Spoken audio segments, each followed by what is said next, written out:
En ce temps-là, on venait de crucifier Jésus, et le peuple restait là à observer. Les chefs tournaient Jésus en dérision et disaient, « Il en a sauvé d'autres, qu'il se sauve lui-même s'il est le Messie de Dieu, l'élu. » Les soldats aussi se moquaient de lui, s'approchant et lui présentaient de la boisson vinaigrée en disant, « Si tu es le roi des Juifs, sauve-toi toi-même. » Il y avait aussi une inscription au-dessus de lui, « Celui-ci est le roi des Juifs. » L'un des malfaiteurs suspendus en croix l'injuriait, « Es-tu pas le Christ? Sauve-toi toi-même et nous aussi. » Mais l'autre lui fit de vifs reproches. « Tu ne crains donc pas Dieu? Tu es pourtant un condamné toi aussi. Et puis, pour nous, c'est juste, après ce que nous avons fait. Nous avons ce que nous méritons, mais lui, il n'a rien fait de mal. » Et il disait, « Jésus, souviens-toi de moi quand tu viendras dans ton royaume. » Jésus lui déclara, « Amen, je te le dis, aujourd'hui, avec moi, tu seras dans le paradis. » Acclamons la parole de Dieu. En cette solennité du Christ roi, je me souviens toujours des martyrs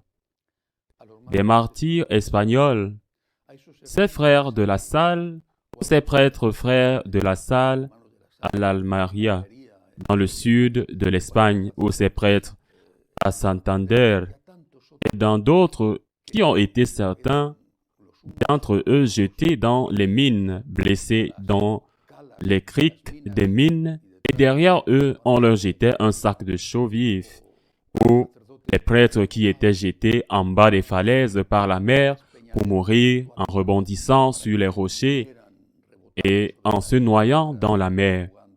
Et tous disaient, « Vive le Christ roi » avant qu'il ne meure.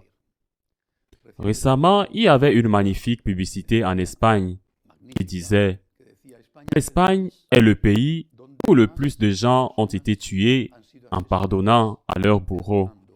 Parce qu'ils ont dit « Je te pardonne, vive le Christ roi ». Je pense aussi aux martyrs cristeros du Mexique qui ont donné un exemple, peut-être pas parfait dans certains cas, mais dans beaucoup de cas extraordinaires d'amour pour le Christ en criant « Vive le Christ roi », en mettant Dieu à la première place et en risquant leur honneur, leur économie, leur vie pour mettre le Christ avant les intérêts de ce monde. Vive le Christ roi. Nous, catholiques, devons dire « Aujourd'hui, il est le premier dans mon cœur. Pas le seul. J'aime mon pays, j'aime ma famille, j'aime mes amis, j'aime mon travail. Mais le Christ est le premier. Le premier dans l'ordre des intérêts. Bien sûr, je veux prospérer dans mon travail et faire carrière, oui, mais pas au prix de la trahison de ma conscience. Bien sûr, j'ai de la sympathie pour un certain parti politique. Bien sûr, cela vient peut-être de la tradition, mais pas au prix de voter pour des partis qui promeuvent et font des choses contraires à ma foi. Au moins sur les 3 points essentiels que Saint Benoît XVI nous a demandé de défendre dans notre vote. L'avortement, la famille, le droit des parents à éduquer leurs enfants. Le Christ est mon roi, mon Seigneur, mon Dieu. Il y a encore une chose dans ce fragment de l'Évangile dont nous devons nous souvenir aujourd'hui et qui est très importante. Notre Seigneur est mort. Non seulement torturé avec la terrible angoisse de la crucifixion, mais il est mort entouré d'un cœur de moqueurs.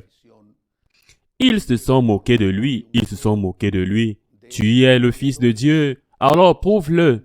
Quel est ce Fils de Dieu qui ne peut pas se sauver lui-même? Alors laisse ton Père venir et te sauver. Ils se sont moqués de lui. Ils l'ont entouré en dérision et ils ont fait du bois de l'arbre tombé. Mais il y avait une exception, et l'exception était celle d'un meurtrier. Les Romains en général ne crucifiaient pas les gens qui étaient de simples criminels.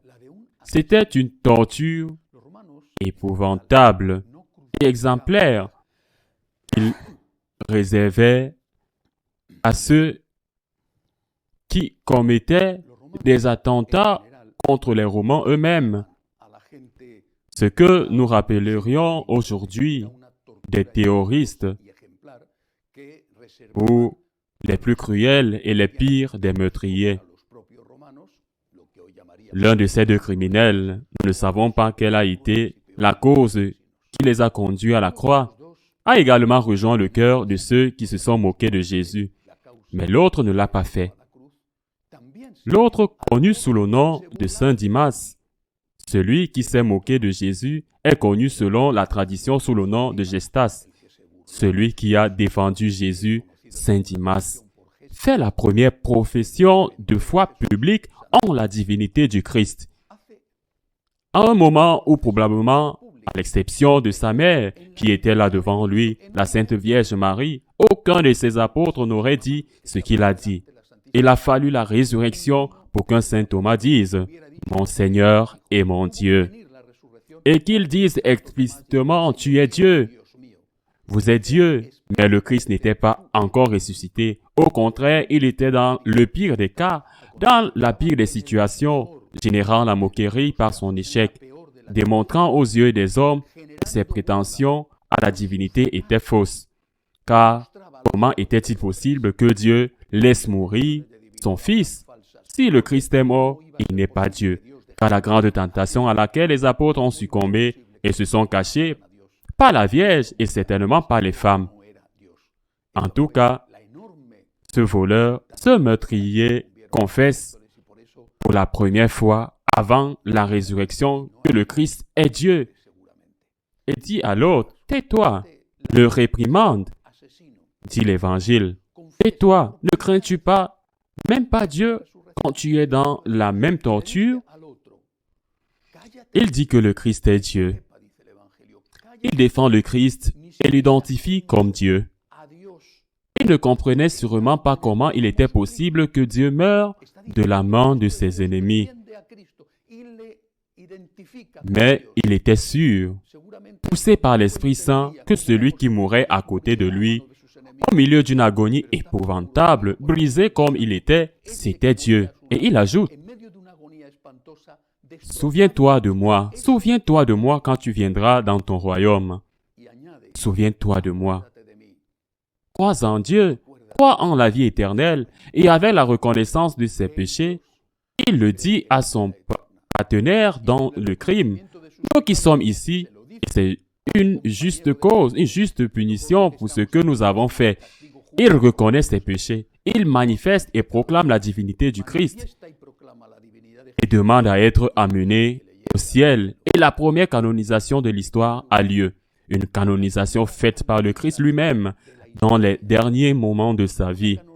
Parce qu'il dit à cet homme, à ce meurtrier, il dit, « Tu seras avec moi ce soir au paradis.